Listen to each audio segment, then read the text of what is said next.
हर व्यक्ति को कुछ ना कुछ तपस्या करनी चाहिए। ऑलरेडी भागवतम में भी वर्णन है, अगर 5th कैंटो का 5th चैप्टर का 1st श्लोक का, तपो दिव्यम पुत्रकान येन सत्वम, कि हमें क्या करनी चाहिए? तपस्या करनी चाहिए। तपस्या कौन सी करनी चाहिए? दिव्य तपस्या करनी चाहिए। ये वाली तपस्या नहीं। तपस्या सभी लोग कर रहे हैं, भौतिक संसार में भी लोग देखोगे जॉब कमाने के लिए, पैसा कमाने के लिए भी वो भी तपस्या कर रहे हैं। तपस्या सभी कर रहे हैं, ऐसा नहीं कि तपस्या नहीं कर रहे। तपस्या वो होती है जो अपने शरीर को, जो आपके शरीर के लिए ठीक नहीं है, उससे जो लिमिट है उसको क्रॉस करे कुछ भी कार्य करना, ठीक है। तो इस भौतिक संसार में बहुत सारी तपस्या करते हैं, तो वो तपस्या नहीं। कौन सी तपस्या बताई मैंने? दिव्य तपस्या, जो दिव्य ज्ञान के लिए, जो भगवान के नाम के लिए जो तपस्या की जाती है, वो वाली तपस्या करना चाहिए हर व्यक्ति को। और इस चतुर्मास में स्पेशल बताया जाता है कि चतुर्मास में हमें स्पेशल तपस्या करना चाहिए और कोई ना कोई व्रत धारण करना चाहिए। तो बताते हैं कि कोई अगर चतुर्मास में कोई व्रत धारण करता है और कोई तपस्या करता है, उसको अगर वो पूर्ण नहीं कर पाता, तो बताते हैं कि राधा रानी बड़ी मर्सीफुल है।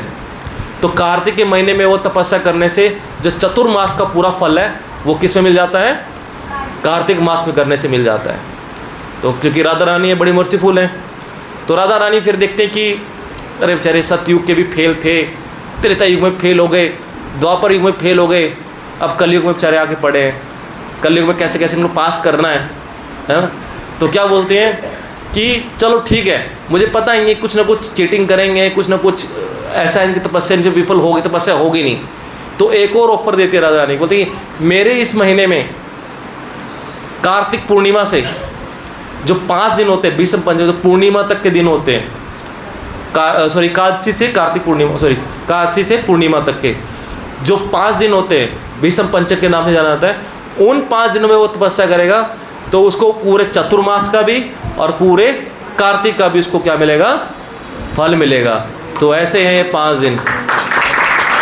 और इसको भीष्म पितामह ने भी तपस्या की थी 5 दिन, तो इसलिए इसको भीष्म पंचक के नाम से भी बोला जाता है। जैसे दशक होता है, ऐसे करके 5 दिन को पंचक बोला जाता है।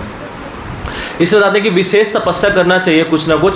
जैसे कई लोग तपस्या करते हैं कि वो फलाहारी खाते हैं, फलाहार मीन्स एकादशी के दिन फास्ट रखा, उसके बाद 5 दिन तक फास्ट नहीं तोड़ते, वो सिर्फ सिंपल दूध पियेंगे, फ्रूट्स खा रहे तो फ्रूट्स पे रहेंगे। तो वो अपने हेल्थ के अकॉर्डिंग रख सकते हैं, ऐसा नहीं कि मैंने बोला है तो यहाँ पर नोट करो तो ऐसे लिखना है। अपने हेल्थ के अकॉर्डिंग आप कुछ ना कुछ तपस्या करना चाहिए। और तपस्या क्या करना चाहिए?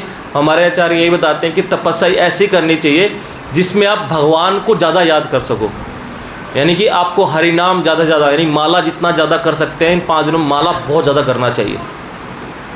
अगर आप 16 माला कर रहे हैं तो 25 माला करना चाहिए। प्रयास करना चाहिए, इतना आपके पास समय है उसके एबिलिटी के हिसाब से ज़्यादा माला करना चाहिए, भगवान के पास ज़्यादा वास करना चाहिए। और क्या करना चाहिए? ज़्यादा ज़्यादा रीडिंग करना चाहिए, शास्त्रों को पढ़ना चाहिए। भागवतम क्लास चलती है हमारे, भागवतम की रीडिंग क्लास होती है, भागवतम को पढ़ना चाहिए। और क्या करना चाहिए? सुनना चाहिए, कथाओं को सुनना चाहिए। और जो दीपदान के लिए नहीं आते, डेली दीपदान करने के लिए आना चाहिए। दीपदान करना चाहिए हर एक व्यक्ति को, जहाँ भी भगवान के दीपक दिखाने का मौका मिले, दीपक दिखाना चाहिए, ठीक है।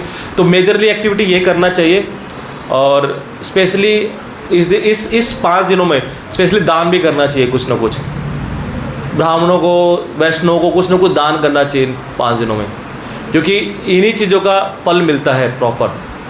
जो बाकी आप तपस्या करोगे, भूखा रहना, ये रहना, वो आपके स्वयं के लिए हो गया, पर जो असली तपस्या वो कौन सी होनी चाहिए?